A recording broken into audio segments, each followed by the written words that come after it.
បងប្អូនធ្លាប់តែជួបលំហាត់ដែលគេប្រាប់ជ្រុង2រកជ្រុង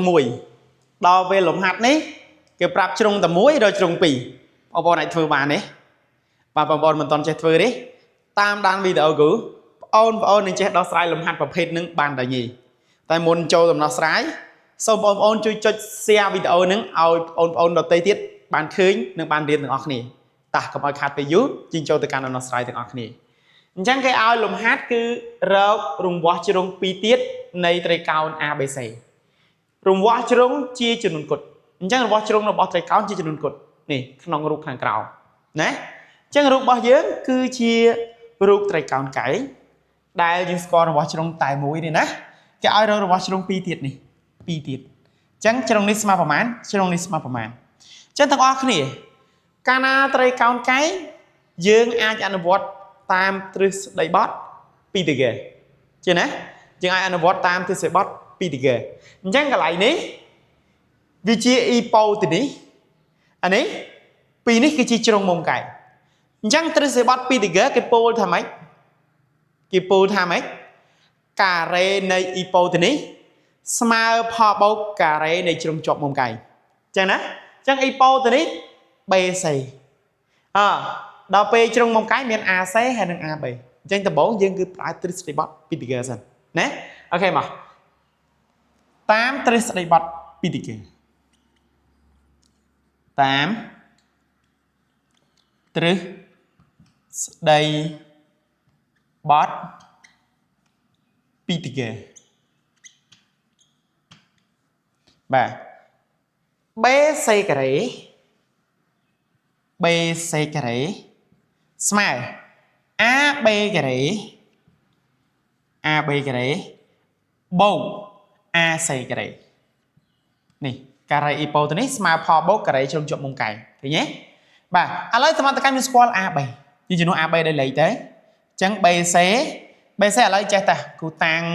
អានេះដោយ A តូចអានេះតាំងដោយ B តូចអានេះតាំងដោយ C តូចតែឥឡូវស្មើ9យើងយក9មកអញ្ចឹង BC តាំងដោយ A តូចគូតាំង A តូចបាទអញ្ចឹងនេះ A ការ៉េ AB យើង9អូខេអញ្ចឹង9ការ៉េ AC យើង3អញ្ចឹង3ការ៉េអញ្ចឹងណាបាទអញ្ចឹងគូដំបូងគូលើក3ការ៉េពីអង្គទី2មកអង្គទី1សិនអញ្ចឹងបាន A ការ៉េដក3ការ៉េស្មើ9ការ៉េអានេះយើងអនុវត្តលើរូបមន្ត A ការ៉េដក3ការ៉េអញ្ចឹងបាន A ដក B កតា A បូក B ស្មើ81បងប្អូនគ្នាដោយសារតែរង្វាស់ជ្រុងជាចំនួនគត់អញ្ចឹងផលដកផលបូកហើយយកមកគុណគ្នាគុណនៅតែជាចំនួនគត់ណាបាទអញ្ចឹងលទ្ធផលចំនួនគត់ឃើញទេអញ្ចឹងកន្លែងកតានីមួយត្រូវតែជាចំនួនគត់អញ្ចឹងយើងត្រូវបំបែក81នឹងទៅជាផលគុណកតានៃចំនួនគត់ណាអញ្ចឹងយើងបែក81ទៅជាផលគុណនៃ2កតាចំនួនគត់ណាអញ្ចឹងយើងមកដោយគេ81ស្មើអីខ្លះវាស្មើ1គុណ81ចេះណា1គុណ81អីទៀតវាស្មើនឹង3គុណ27បាទវាស្មើអីទៀតវាស្មើនឹង9គុណនឹង9អស់ណាព្រោះលេខយើងមកត្រឡប់មកដដែលទេអញ្ចឹងមានតែប៉ុណ្្នឹងឯណាអូខេតាអញ្ចឹងយើងនិយាយករណីនេះមកករណីA ដក B កតា A បូក B ស្មើ1គុណ81បងប្អូនគ្នាអានេះគឺជាផលដកអានេះគឺជាផលបូកអញ្ចឹងផលដកវាត្រូវទៅជាងផលបូកអញ្ចឹងមានន័យថា A ដក B ត្រូវស្មើ1 A បូក B ត្រូវស្មើ81ណាបាទអញ្ចឹងយើងទាញបាន A ដក B ស្មើ1 A បូក B ស្មើ81អញ្ចឹងយើងបូកចូលគ្នាមកបានអីអានេះ3អស់អញ្ចឹងបាន 2A 2A ស្មើ82ជាងទីរក A មកអញ្ចឹងនាំឲ្យ A ស្មើ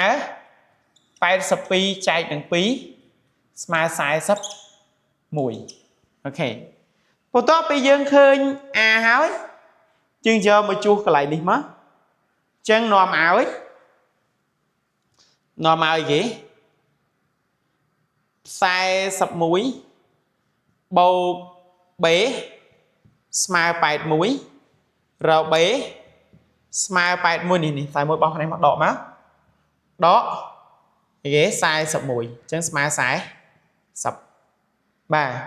អញ្ចឹងមានន័យថាយើងស្គាល់របស់ជ្រុង2ទៀតគឺ A 41 សង់ទីម៉ែត្រនេះហើយនឹង B គឺ 40 សង់ទីម៉ែត្រឃើញទេបន្តមកនិយាយករណីមួយទៀតមកធ្វើដូចគ្នាចឹងមកករណីស្មើ 3 គុណ 27 បាទករណី A ដក B កតា A បូក B ស្មើ 3 គុណ 27 ចឹងយើងទាញបាន A ដក B ស្មើ 3 A បូក B ស្មើ 27 នេះដូចគ្នាអញ្ចឹងណា A ដក B ត្រូវទៅតូច A បូក B ត្រូវទៅធំព្រោះកន្លែងនេះរង្វាស់ជ្រុងជាចំនួនគត់ហើយវាត្រូវតែវិជ្ជមានព្រោះជាប្រវែងណាអូខេតាចឹងយើងបោកចូលគ្នាដូចមិនអញ្ចឹងទៅ 3B អស់នេះបាន 2A 2A ស្មើ 30 ចឹងបាននាំឲ្យ A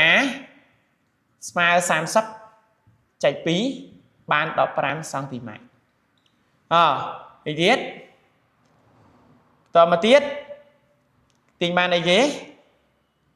នាំឲ្យជជួសចូល2នេះទៅ 15 បូក B ស្មើ 27 នាំឲ្យ B ស្មើ 27 ដក 15 ចឹងស្មើ 12 សង់ទីម៉ែត្រឃើញទេបាទករណីចុងក្រោយបាទករណី A ដក B កតា A បូក B ស្មើ 9 គុណ 9 អញ្ចឹងស្មើគ្នាកន្លែងនេះគឺមិនពិតទេ A ដក B គុណនឹង A បូក B មួយផតដកមួយផតបូកវាមិនអាចស្មើតម្លៃដូចគ្នាទេអញ្ចឹងកន្លែងនេះគឺមិនបាច់យកទេណាព្រោះលក្ខខណ្ឌអញ្ចឹងប្រវែងត្រូវតែវិជ្ជមានហើយគុតធម្មតាចំនួន2វិជ្ជមានហើយគុតបើដកគ្នាហើយបូកគ្នាមិនអាចស្មើគ្នាទេណាបាទតើក្នុងចំណោម2ហ្នឹងមាន1 0បានអាចយើងបូកដកទៅស្មើគ្នាបានអញ្ចឹងណាអញ្ចឹងយើងមិនពិតទេណាមិនពិតទេអញ្ចឹងកន្លែងហ្នឹងមិនយកទេអញ្ចឹងដោយនេះរង្វាស់ជ្រុង2ទៀតនៃត្រីកោណគឺមាន2ករណីទី1គឺ A ស្មើនឹង 41 ហើយ B យើងស្មើ 40 ករណីទី2គឺ A ស្មើនឹង 15 ហើយ B ស្មើ 12 មានតែ2ករណីហ្នឹងទេណាបាទអរគុណបងប្អូនដែលតាមដានទស្សនាតាំងពីដើមរហូតដល់ចប់បើគិតថាវីដេអូនេះល្អជាជំនួយការសិក្សារបស់បងប្អូនកុំភ្លេចចុច like share ហើយនឹង follow page ម្នាក់មួយដើម្បីទទួលបានវីដេអូថ្មីៗដែលខ្ញុំអាប់ឡូតនៅពេលក្រោយសម្រាប់អ្នកមើលតាម YouTube កុំភ្លេចចុច subscribe ម្នាក់មួយ share វីដេអូនេះម្នាក់មួយដើម្បីឲ្យបងប្អូនដទៃទៀតបានឃើញបានរៀនបានចេះទាំងអស់គ្នាអរគុណជួបគ្នានៅវីដេអូក្រោយ